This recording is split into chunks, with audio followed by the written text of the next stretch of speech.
আসসালামু আলাইকুম রহমতুল্লাহি আবরাকাত। প্রিয় দর্শকবাসী, কোনো একটি গ্রামে দর্শন করার ফলে তাকে জনসম্মুখে শাস্তি দেওয়া হচ্ছে। দর্শকের কোনো অজুহাত নেই, তার একটাই পরিচয়, সে অপরাধী।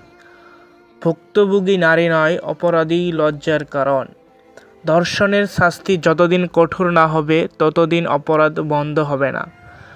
সমাজে উদাহরণ স্থাপন করতে হলে দর্শকের শাস্তির সম্মুখে ফাঁসি যাওয়া উচিত।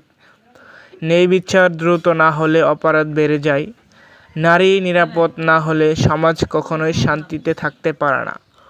মূল কথা হচ্ছে, আমি ডক্টর ইউনূস স্যারকে বলতে চাই যে বাংলাদেশে সংবিধান কোরআনের আইন অনুযায়ী যদি না চলে, তাহলে এই দর্শন নামক ক্ষতিটা এটা দিন দিন বেড়েই যাবে, আর বন্ধ হবে না।